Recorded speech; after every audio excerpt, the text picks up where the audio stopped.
Okay, ji. Assalamu alaikum everyone. So we are here with the part 4 of the Kaizen management. So I left my lecture somewhere here. Improvements we were discussing कि भाई how we can introduce Kaizen management in SR's program of this emergency relief fund that has been established by Imran Khan based on the example of the Benazir income support program. So my humble suggestion, all of a sudden it came in my mind, okay, what we can do, how we can improve the same Benazir income support program into SR's reimbursement program based on the SOPs established for coronavirus on social distancing. So my suggestion, based on looking on the conditions, how the SR's relief fund is being dispersed in within the poor people of the Pakistan, I came up with this strategy that we can disperse this much of amount, this 12,000 rupees to the poor people by just looking at one district, how we can manage one district so easily and so efficiently. So here is what I have developed, how I have developed this mechanism. Say for instance that we have one district in Pakistan. Obviously there will be so many other districts, but for right now I am taking based on the supposition that we have one district, and in that one district I have 300,000 people that are eligible for this emergency relief fund of 12,000 rupees. तो 3 लाख बंदों में अब ये पैसे divide करने हैं. तो अब मैं क्या कर रहा हूँ कि भाई मैं हर एक इस डिस्ट्रिक्ट में जिसमें 30 लाख बंदे हैं मेरे पास, मैं यहाँ पे डिस्बर्समेंट सेंटर्स बना रहा हूँ जो 30 के करीब होंगे, मतलब 30 डिफरेंट सेंटर्स. अब ये कोई बड़ा मसला नहीं है कि भाई 30 सेंटर्स किस तरह से बनाएंगे. भाई गवर्नमेंट ऑफिसेज हैं, गवर्नमेंट स्कूल्स हैं, गवर्नमेंट कॉलेजेस हैं, इन सब कॉलेजेस और स्कूल्स को हम लोग एज अ डिस्बर्समेंट सेंटर बना सकते हैं. तो अब जब हम इस तरह से करेंगे तो क्या होगा भाई, 3 लाख को 30 से डिवाइड करोगे तो आपके पास एक नंबर आ जाएगा 30,000.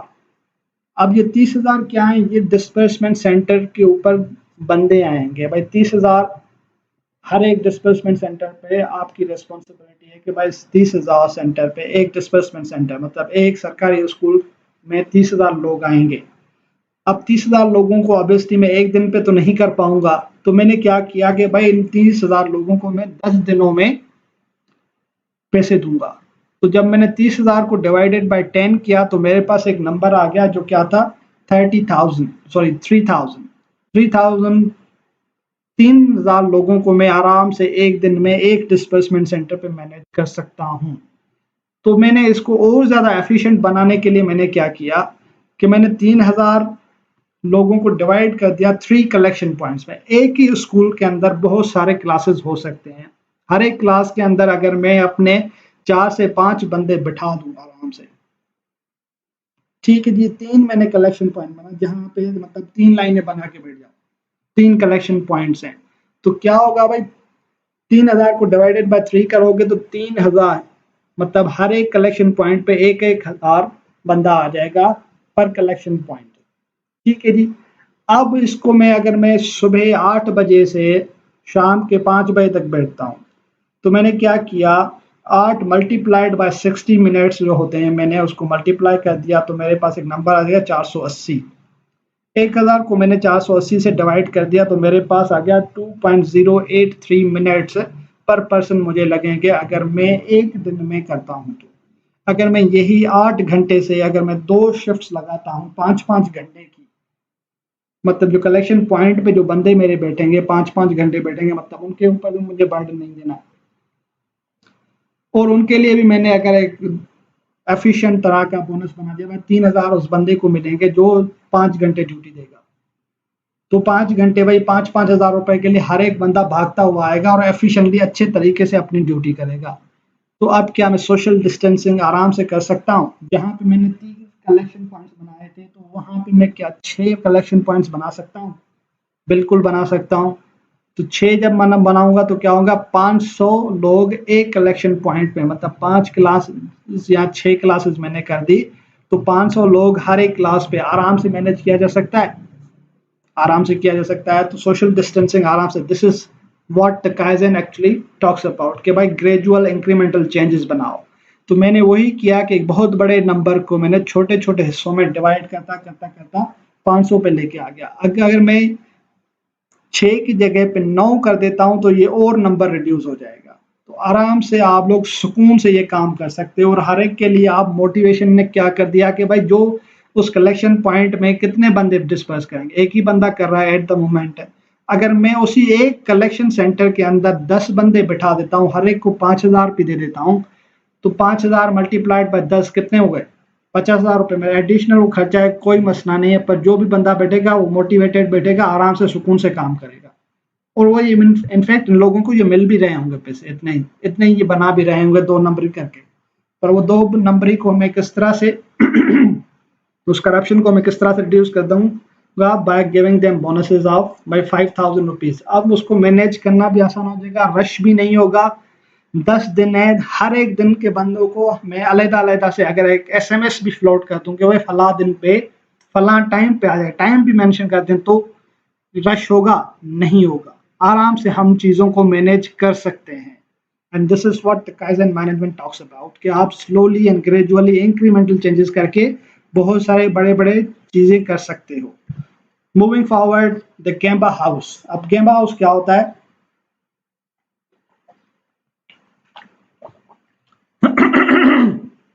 ओके, गेम्बा एक जापानीज टर्म है that translates to the real place जहां पे एक्चुअल काइजन इंप्लीमेंट होता है।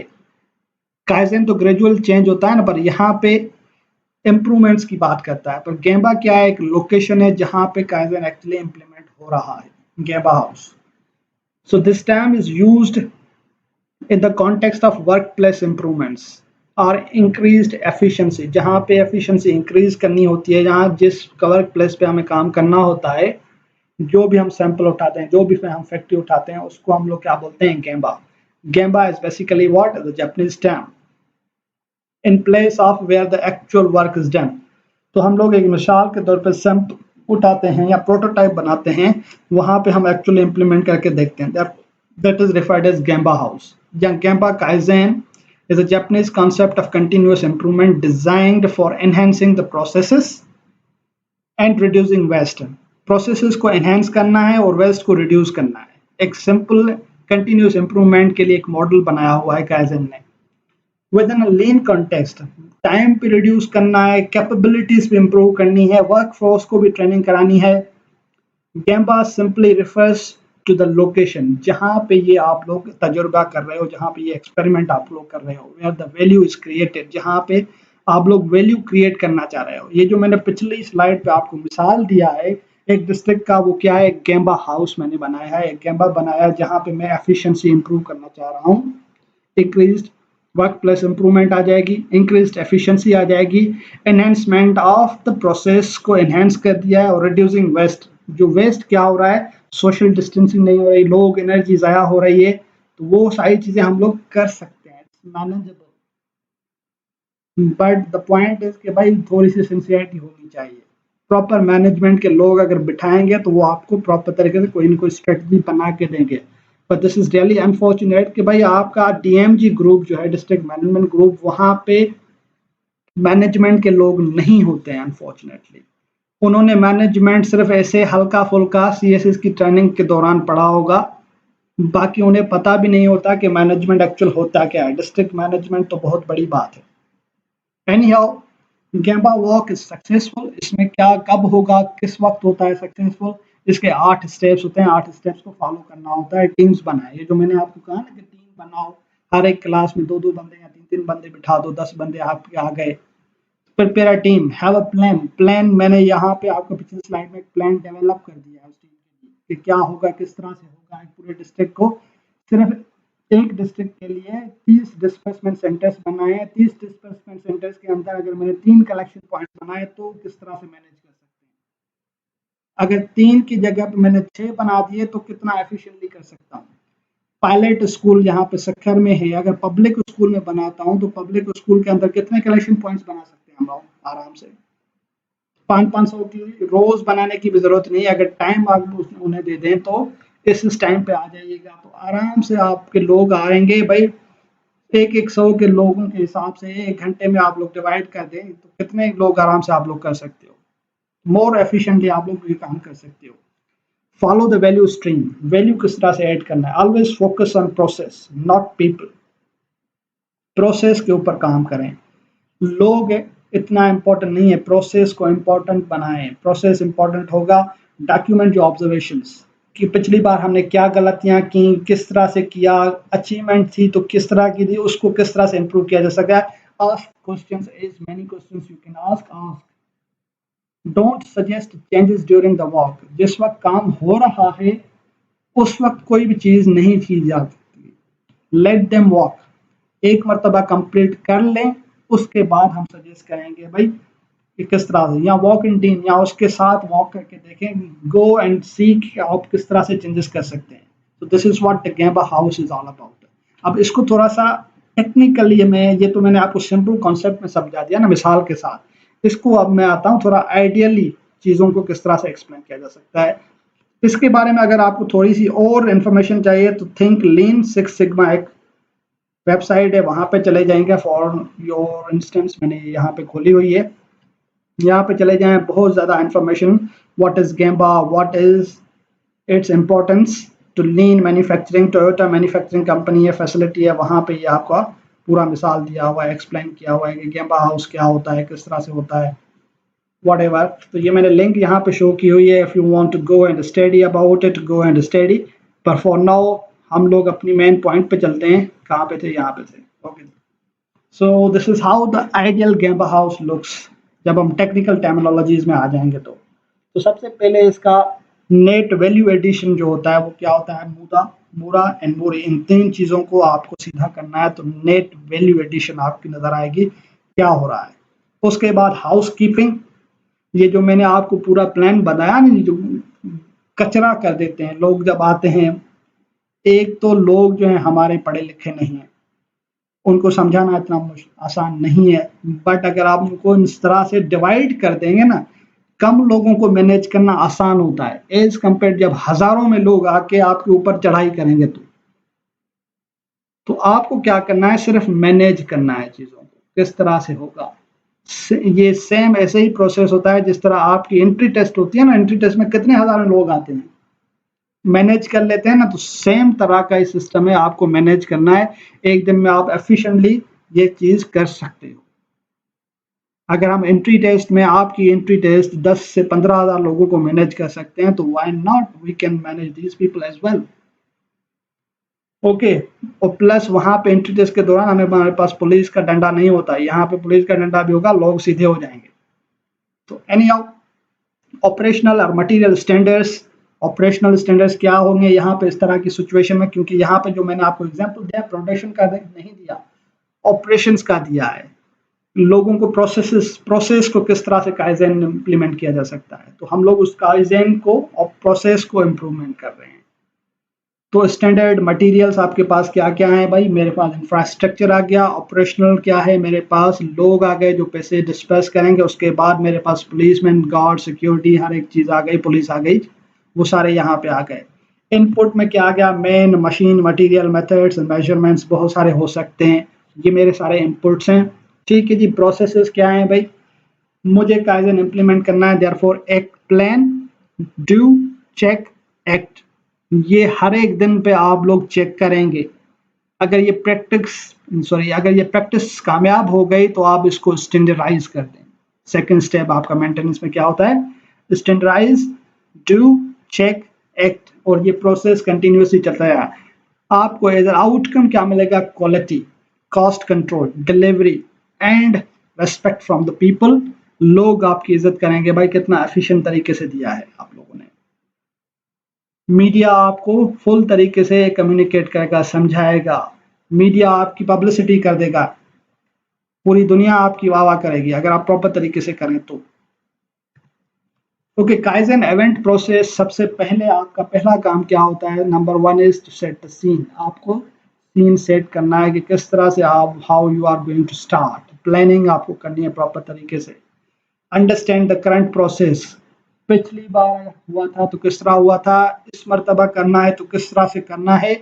डेवलप फ्यूचर स्टेट डिज़ाइन, कि फ्यूचर में किस तरह से करना है, या अभी भी अगर हो रहा है तो कल हम किस तरह से करेंगे। Since kaizen is incremental and gradual change, तो हम कल परसों की बात भी कर सकते हैं, नेक्स्ट वीक भी कर सकते हैं, बिकॉज अब ये कोरोना वायरस जो है जो एक दिन में खत्म नहीं होगा, ये हो सकता है 3 से 4 महीने चले। तो रमजान तो आपका पूरा पूरा पक्का पक्का घरों पे ही है, आपका हो सकता है नेक्स्ट सेमेस्टर पे भी छुट्टियां ही हो। तो लेट्स होप अल्लाह रहम करे कि क्या होगा किस तरह से होगा, but let's hope for the best, pray to अल्लाह कि हमारी जान छुटे इस कोरोना वायरस में से। Implement solutions. Number fourth stage is you have to implement the solution, report and celebrate, and this is how the Kaizen actually goes on in a circular way. Okay, Kaizen story की बात कर रहा था मैं आपको, also known as quality control stories. तो इसमें क्या होता है कि आपके Kaizen story is a standardized format to record Kaizen activities. आपको रिकॉर्ड करना होता है कि ड्यूरिंग द जर्नी आपको क्या क्या अप्स एंड डाउन्स फेस करने पड़े थे। Conduct a small group activities as a quality circles. Okay जी, आपको छोटे छोटे ग्रुप एक्टिविटीज करने होते हैं गेम्बा हाउस के अंदर, and you will memorize, you will record or document all the achievements and all the failures on a document so that you can actually have lessons or have observations later on. Kaizen story follows में क्या होता है भाई, इसमें plan do check act, ये आपके 4 steps होते हैं। ये Kaizen स्टोरी के हर एक स्टेप पे ये कुछ आपको डॉक्यूमेंट करने होते हैं। ये पूरा साइकिल होता है, हर एक साइकिल के 4 हिस्से हैं, 4 हिस्से को आपको हर एक स्टेप को रिकॉर्ड करना होता है कि प्लानिंग में क्या किया था, फिर जब आप इम्प्लीमेंट करने गए, जब डू कर रहे थे तो उस दौरान आपको क्या क्या प्रॉब्लम्स आई, और चेक करेंगे कि भाई आप लोग सही कर रहे हैं नहीं कर रहे हैं। अगर सही कर रहे हैं तो गुड, अगर नहीं कर रहे हैं तो go on and improve things. PDCA provides a framework for a team to carry out the improvements. Okay जी, देयर आर 8 स्टैंडर्डाइज्ड स्टेप्स। ये थोड़ी देर पहले मैंने आपको बता दिए थे गेम्बा हाउस जब मैं एक्सप्लेन कर रहा था, पर काइजन स्टोरी को दोबारा से वो जो PDCA जो कॉन्सेप्ट है उन 4 स्टेप्स में इसको उन 8 स्टेप्स को डिवाइड किया हुआ है। सबसे पहला स्टेप है भाई सिलेक्ट थीम। मैंने थीम क्या सिलेक्ट किया था, मैंने थीम सिलेक्ट किया भाई एहसास relief, emergency relief, disbursement of the fund जो है वो किस तरह से करेंगे, मैंने थीम वो सिलेक्ट किया। प्रॉब्लम्स मेरे पास क्या थी, बेनजीर इनकम सपोर्ट प्रोग्राम वाला है सीन नज़र आ रहा था कि लोग किस तरह से बेचारे धक्के खा रहे थे, अजीब और गरीब किस्म की हालत थी। टीवी पे देख के रहम भी आ रहा था, गुस्सा भी आ रहा था, और उन लोगों पे भी आ रहा था, मैनेजमेंट पे भी आ रहा था। तो वो थीम सिलेक्ट करनी है आपको। प्लान द स्केड्यूल, ये जो मैंने आपको स्केड्यूल अभी बना के दिया है रफ सा, इसको और एफिशिएंटली हम लोग ड्राफ्ट कर सकते हैं, शर्त ये है कि मैनेजमेंट इस तरह के सोचे तो। Grasp the present situation, situation को मुझे ग्रेस्प करना है, कोरोना सोशल डिस्टेंसिंग रखनी है, किस तरह से रखेंगे। एनईडी यूनिवर्सिटी अगर है तो एनईडी यूनिवर्सिटी में अगर आप जाएंगे तो वहां पे सोचें कितना बड़ा यूनिवर्सिटी है, उसके अंदर हजारों क्लासरूम्स है। कराची यूनिवर्सिटी के अंदर चले जाएं, हर डिपार्टमेंट के अंदर आप सेंटर बना सकते हो। Establishment of the target, target क्या है, 3000 पर डे। ओके, एक कलेक्शन पॉइंट पे 3000 को डिवाइड किया, 3 से 1000 हो गया। अगर 6 से करूंगा 500 हो जाएगा, अगर 12 से करूंगा तो 250 हर एक, 250 का तो आराम से क्लासरूम हो जाता है भाईजान। तो don't you think is it more easy to implement kaizen? Analyse the cause and identify the correction actions. Cause identify करें, क्या है कॉज, हमारे सामने है, आंखों के नजर आ रहा है कि इनएफिशिएंसी है, पुलिस वाले सब डंडे लेके बैठे हुए हैं, लोगों को, हमारे लोग भी जो है ना वो भुखमंगे नहीं है, लालची हैं, लालच पैसे मिल रहे हैं, जब सब मतलब औरतें घरों से निकाल के भेज देते हैं, जाओ लेके आओ। देखो ये भी आपको रूट कॉज भी नजर आ रहा है कि भूखे नहीं है, बस पैसों की लालच है, वो पैसों के लालच में ये वो सारे आ रहे होते हैं, मर रहे होते हैं। मतलब सीधा तो कोई भी नहीं है, ना ये वो लोग सीधे हैं ना हुक्मरान सीधे हैं। द प्रॉब्लम इज दोनों साइडें खराब हैं, जैसा जैसे हुक्मरान वैसे लोग, जैसी जनता जैसे हुक्मरान, और क्या कर सकते हैं। ओके, डू में क्या है, इम्प्लीमेंट द करेक्टिव एक्शंस। आपने आइडेंटिफाई कर लिया, प्लान कर लिया, हर एक चीज कर लिया, now it's time to implement the corrective actions, this is your do stage.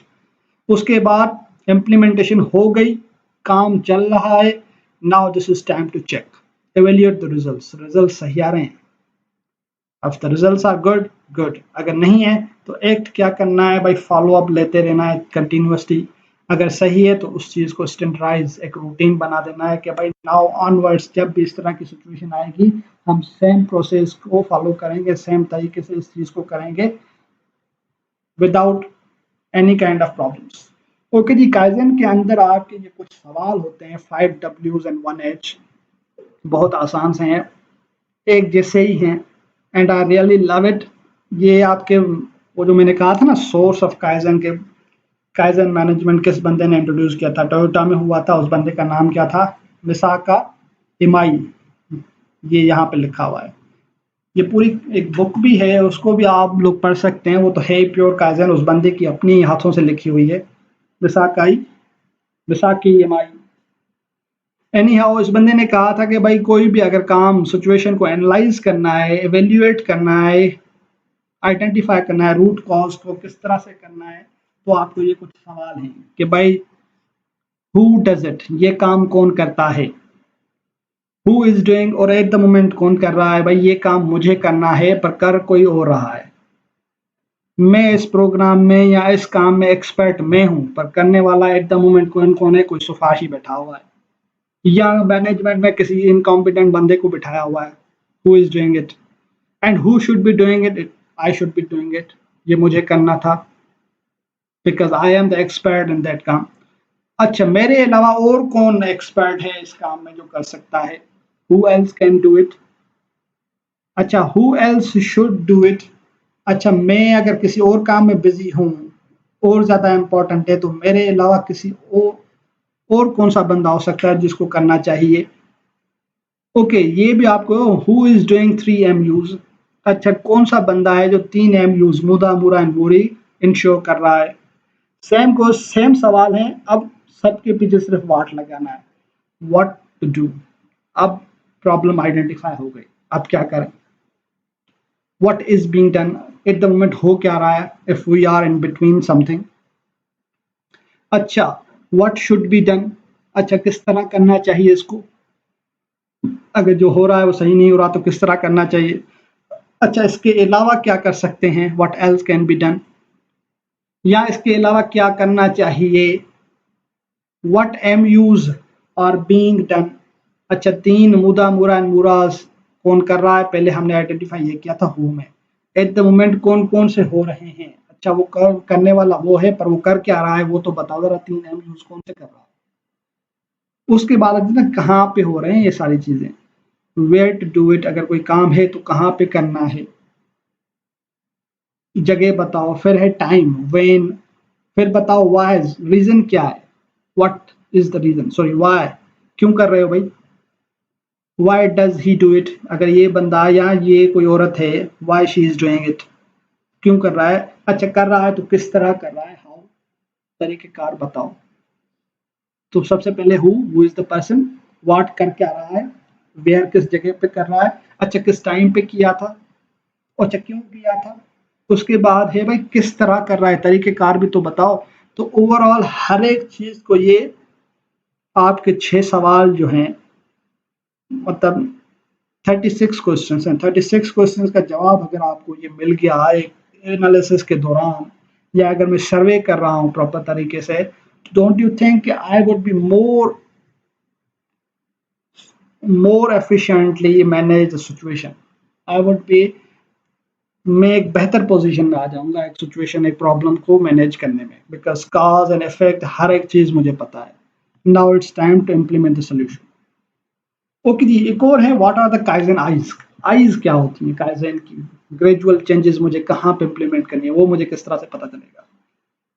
मैंने याद रहे, मैंने कहा था it's a gradual continuous improvement for the betterment of the organisation.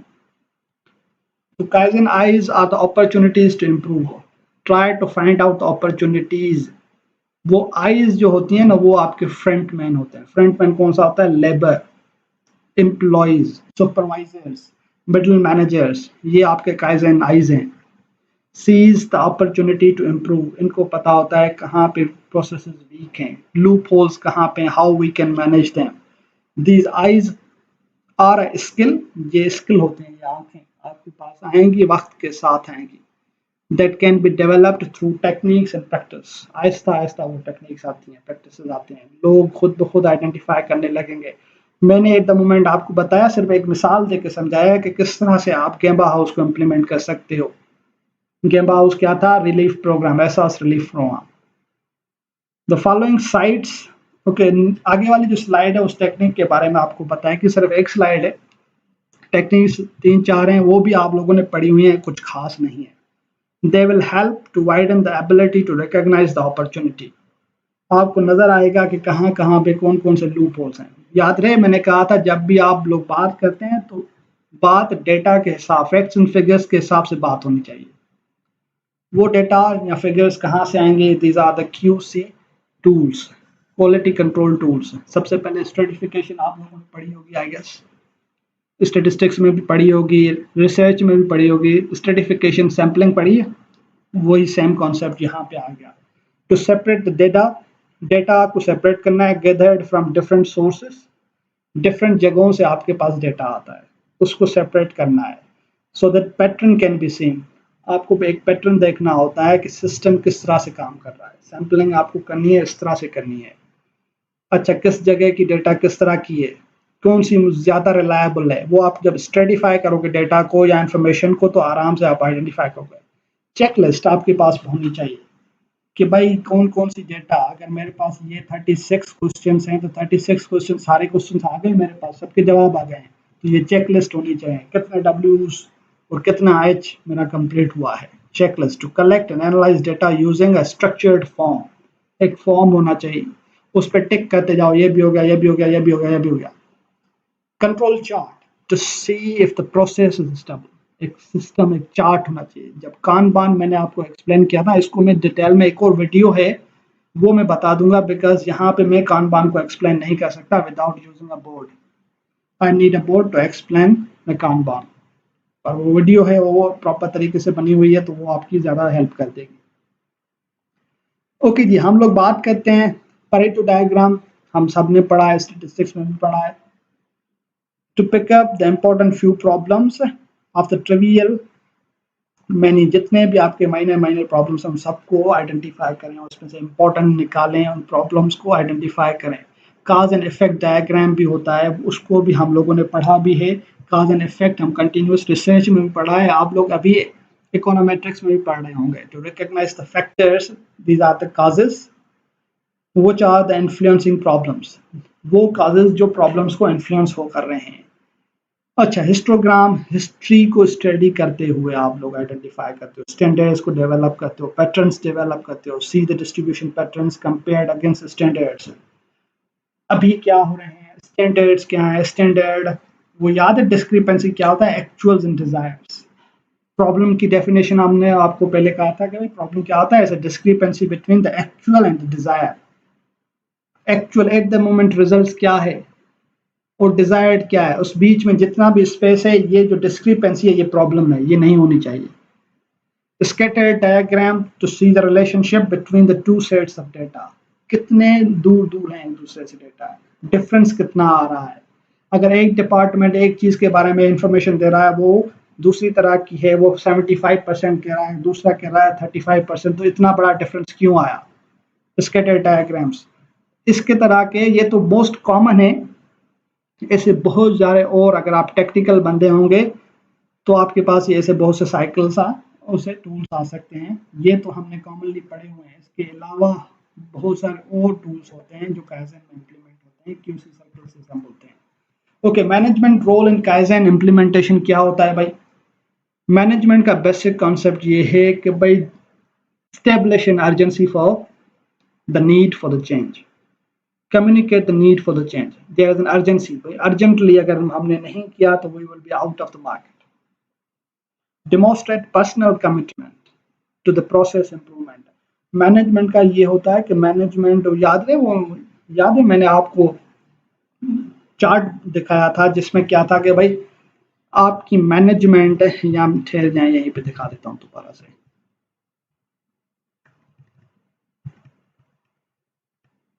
Okay, here we go. यहाँ पे आपको नजर आ रहा है कि भाई मैनेजमेंट का रोल कितना है काइजन के अंदर। इतना मिडिल मैनेजर का भी नहीं है जितना टॉप मैनेजमेंट का है। अप्रोक्सीमेटली आपका 40 to 50% जो है काइजन होता है, इनोवेशन जो है 35% और 15% मेंटेनेंस का काम होता है टॉप मैनेजमेंट का। ओके, ये वाली जो लाइन है, दिस इज द लाइन ऊपर टॉप मैनेजमेंट, इसको मैनेज करना होता है। सो आगे आते हैं, हम लोग मेन पॉइंट पे आते हैं अपनी पे। We are almost there to complete our today's lecture. Okay जी, educate and train the staff. Staff को ट्रेन भी करना है, एजुकेट भी करना है कि काइजन है क्या, काइजन किस तरह इम्प्लीमेंट होता है, काइजन किस तरह से प्रैक्टिस की जाती है। Plan and manage the improvement process.